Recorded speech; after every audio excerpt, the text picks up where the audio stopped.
এদিকে বৈষ্ণবঘাটায় বিতান অধিকারীর বাড়িতে এনআইএ টিম পৌঁছেছে এবং রবিবার 3 সদস্যের তদন্তকারী দল পৌঁছায় বিতান অধিকারীর বাড়িতে। রয়েছেন এক মহিলা অফিসার সহ 3 জন। বিতানের স্ত্রীর সঙ্গে কথা এনআইএ প্রতিনিধি দলের। 3 সদস্যের তদন্তকারী দল তারা পৌঁছায় বিতান অধিকারীর বাড়িতে এবং রয়েছেন এক মহিলা অফিসার সহ 3 জন। আমাদের সঙ্গে সরাসরি রয়েছেন আমাদের প্রতিনিধি সুস্মিত মজুমদার। সুস্মিত, আমরা যেমনটা দেখতে পাচ্ছি কিছুক্ষণ আগে বিতান অধিকারীর বাড়িতে এনআইএ টিম পৌঁছেছে, তারা কতজন রয়েছেন এবং এখন কি আপডেট রয়েছে?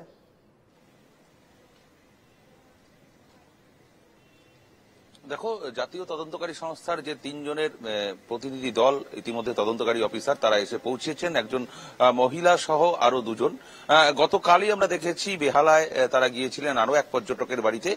আজকেও কিন্তু সেই বিতান অধিকারীর বাড়িতে তার যে বাড়ি বাসভবন সেখানে এসেছেন এবং তার স্ত্রীকেই কিন্তু মূলত তারা জিজ্ঞাসাবাদ করছেন। তার কারণ তার স্ত্রী কিন্তু প্রত্যক্ষদর্শী এই ঘটনার, যখন তার স্বামীকে নৃশংসভাবে জঙ্গিরা তাকে হত্যা করেছিলেন সেই সমস্ত বিষয় কিন্তু তারা জানতে চাইবেন এবং তিনি যেহেতু খুব কাছ থেকে এই জঙ্গিদের দেখেছিলেন সেই কারণে তাদেরকে জিজ্ঞাসাবাদ করা হবে। মূলত যেটা জানা যাবে কয়েকটি বিষয়ের উপরে, যে সেই জঙ্গিরা কেমন দেখতে, যদি তিনি ঠিকঠাক ভাবে বলতে পারেন এবং তাদের যে তদন্তকারী সংস্থা যারা এসেছেন, অফিসার যারা এসেছেন, তাহলে কিন্তু আবার স্কেচ করার যে রয়েছে ব্যক্তিরা রয়েছেন তাদেরকে ডেকে নিয়ে এসে কিন্তু নতুন করে কিন্তু আবার স্কেচ করা হতে পারে।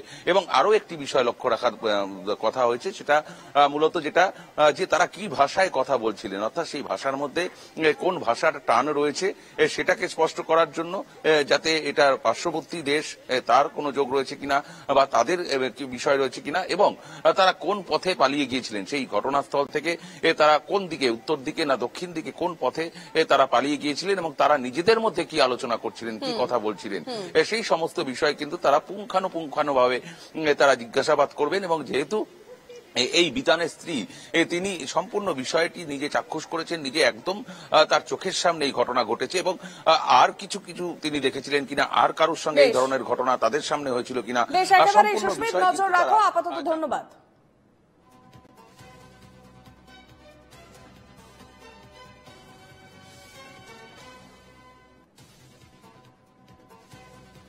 এ বিষয়ে সিপিএম সাংসদ বিকাশ রঞ্জন ভট্টাচার্য কি বলেছেন শোনাবো।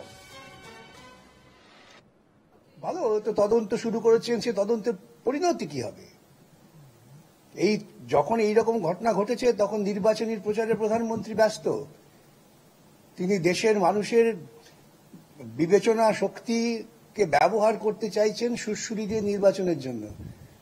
আর প্রত্যেকটা সময় নির্বাচনের আগে এই ঘটনা ঘটে কেন? পুলওয়ামা ঘটেছিল, তারপর একটা নির্বাচন, আজকে পহেলগাঁয় ঘটানো হলো, তারপরে বিহার এবং পশ্চিমবঙ্গের নির্বাচন।